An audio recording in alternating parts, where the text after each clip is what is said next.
So listen to this. Jamie Vardy's story is no miracle. After learning damn near everything I possibly could about him, I'm convinced the main reason why he only managed to go pro at 25 years of age was self-doubt, self-destruction, self-sabotage, whatever you want to call it.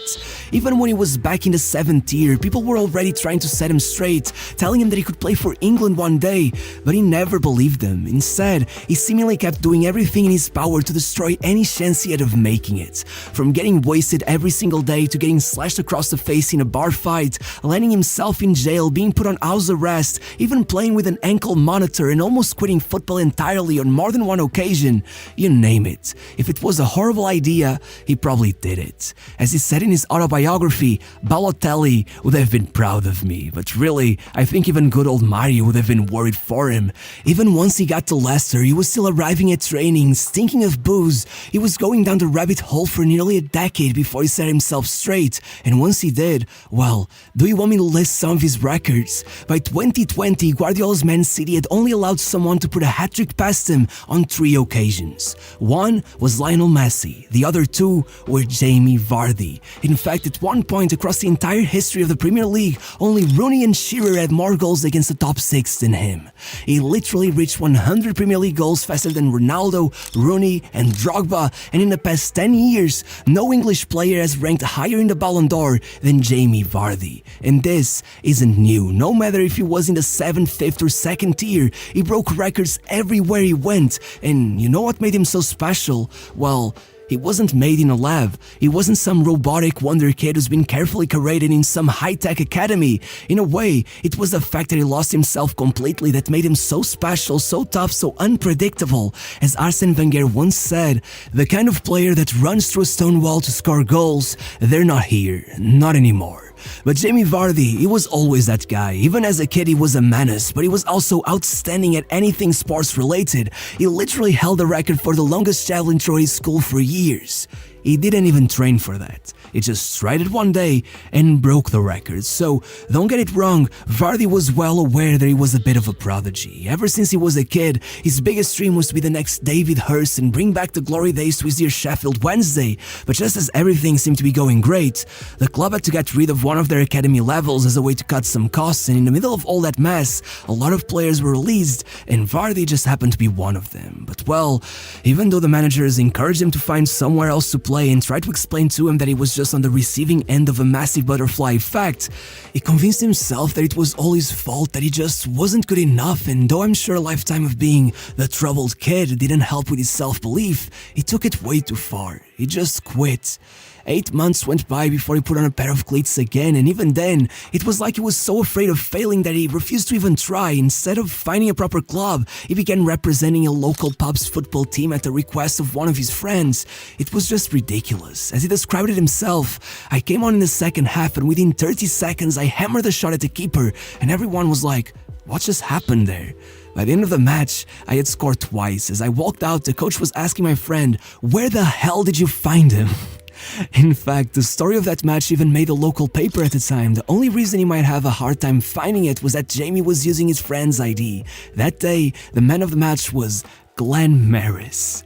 Still, even if by the end of the season Vardy was on 50 goals and his pub were local champions, it meant absolutely nothing. By the age of 23, he was dividing his time between breaking his back, working in a prosthetics factory, and playing for the mighty Stocksbridge Park in the 8th tier of English football. There were less than 1,000 people in the stands, and Vardy got paid £30 per match. He was lost there for 3 years. He tried college, even tried to join the army, but he got rejected everywhere, and eventually his life ended up going in a complete opposite direction. Vardy got into a bar fight, things got violent, and suddenly he was being fitted with an ankle monitor and put into house arrest. At 6 p.m. each day, he had to be back inside his house, otherwise the cops would be coming after him. As you might imagine, that made away games especially difficult. The coach would literally have to sub him off at the 60-minute mark so that he could make it back home in time. It was a miserable existence. Every night his monitor would glitch and go off without a reason, waking him up over and over again. Eventually it made him so paranoid that he struggled to even fall asleep. It was borderline torture, and what made all of this especially heartbreaking was that the only reason Vardy got into that fight was that he was protecting a disabled friend who was being bullied by 2 strangers. Yeah, it's hard not to feel like it was undeserved, but as Vardy sat in a pub watching the likes of Aaron Lennon, the same age as him, travel to South Africa for the World Cup, even though he felt like he was as far away from that life as any of the overweight regulars who sat next to him, then he was offered a lifeline. Now on 66 goals in 107 games, he managed to get his team promoted for the first time ever, and somehow that convinced Halifax Sound to put down an impressive £15,000 for his signing, and though they were also in the 7th tier, things were much better at Halifax. The club staff convinced him to quit his job, and even though he was only making about minimum wage, the chance to train every day for the first time in his life worked wonders. And he ended up scoring 25 goals in 37 matches that season, leading his team to yet another promotion, being named the league's Player of the Year. And among all of this, his goalkeeper, who was friends with Theo Walcott's agent, called him and in his own words told him, "You gotta come take a look at this player. He's a lunatic, but he's single-handedly winning us the league." Maybe it was the new agent, maybe people were just finally realizing that he was a massive fish in the tiniest of ponds, but after just 1 year, Vardy was already moving to Fleetwood Town in the 5th tier. But don't get it wrong, as Vardy said, they were a non-league club on a professional basis. There he would finally be earning more money from football than he had ever made from a 9 to 5. He would finally get to have his name on the back of his shirt, and what at the time impressed him the most, he even made the national news. 5 short sentences on the BBC website under the headline, "Fleetwood Town signed FC Halifax midfielder Jamie Vardy." I mean, they got the position wrong, but it meant something to him, and his price tag, a club record £150,000, carried a lot of weight. As one of his new teammates would say, "At first we were like, why have we spent so much money on some random lad? But after one match, we knew why. Every time he ran through one goal, we just knew that he was not gonna miss. It was unreal." And in that same fashion, the scouts also began turning up, wondering who the hell this random guy scoring goals for fun was. And though his agent didn't think his new mohawk was great advertising, there wasn't much of a way to deny 31 goals in 36 matches, a 29-game unbeaten run, and 103 points in the league. Especially when his own manager claimed that if we didn't have Jamie, there would be no chance we'd win the league. Add to that the fact that he kept scoring in the FA Cup against teams several tiers above him, and suddenly Southampton, West Ham, Fulham and Leicester were all reported to be considering signing this non-league player. But there was just one problem. Fleetwood Town had already rejected the bid in January and informed everyone that Jamie Vardy was now the £1 million man, the most valuable non-league player of all time, and though that scared many of the clubs away, one didn't budge. Leicester broke the record and hoped for the best. However, and like before, things didn't start well at all. Even though Vardy would start his time in the championship with almost a handful of goals in the first month and a half, then it would be almost goalless for the rest of the season. 1 goal in 19 matches before he ended up being almost dropped from the squad, not playing in any of the last 13 matches. It didn't just seem like it had been too much of a step up, Vardy was sure it was. He became seriously depressed, and as he said in his book, "My way of dealing with that was to go out and get with my mates." Before the season was even over, he was already begging his managers to send him back on loan to Fleetwood, and when they denied him that, he even considered just quitting football altogether, going on about some fantasy where he'd move to Ibiza and become a nightclub promoter. He had lost it, really. At one point, he was struggling massively to recover from a simple thigh injury. No one understood why, so they began questioning him about his daily habits and found out that he would drink himself to sleep every night, chugging vodka from a 3-liter bottle that he had filled with Skittles. Taste the rainbow, I guess. If you haven't figured it out by now, well, it feels fair to say that Jamie Vardy was a high-functioning alcoholic, and in fact, he had to hit rock bottom yet again before he made it back up. With his fiancée pregnant with his second child, Vardy went on a weekend bender and ended up going missing for days. When she finally found him, he was nearly passed out in a bar. The look of disappointment in her face should have been enough, but it was the words she uttered that changed everything. "I'm not gonna bring a child into your crazy world. People would die to be in your position. You gotta make something of your life with or without me, but don't throw that away."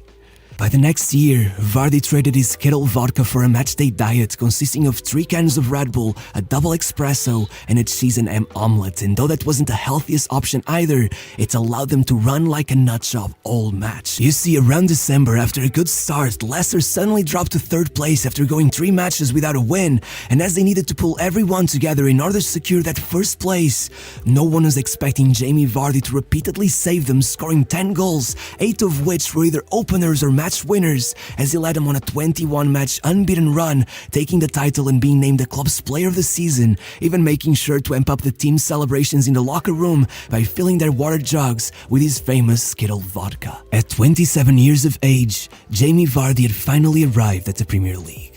And his first season was something. I mean, his first ever Premier League start went something like this. Leicester were losing 3-1 against United, and though he had already assisted their first goal and assisted the other to make it 5-3. Di Maria, Rooney, Falcao and Van Persie were all on the pitch, and somehow some guy who just 3 years before had played in the 7th tier managed to pull off more goal contributions than those 4 put together. It was the first time in Premier League history that United had surrendered a 2-goal lead and lost. At that point, Vardy thought what could possibly go wrong. And then Leicester went 13 matches without a win, and he himself went 6 months without scoring.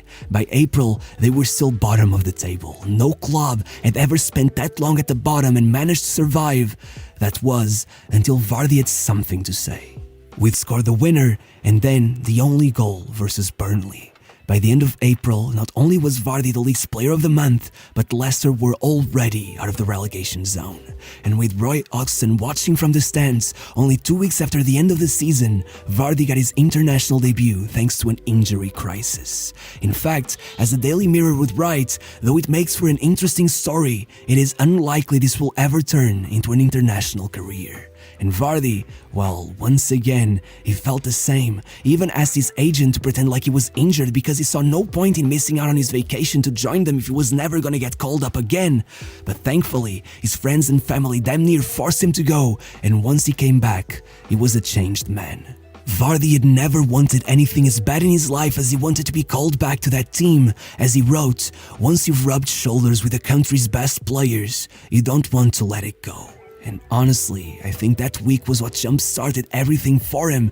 If he was good before, now he just seemed to be in a completely different frame of mind. His motivation was on a whole new planet.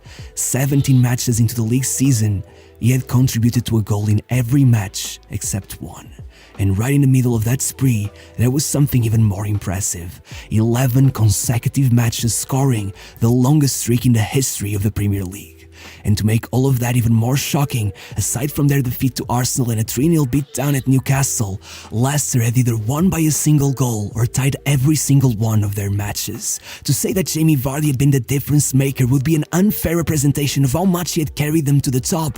His goal contributions had won 26 points for his team in the space of 3.5 months.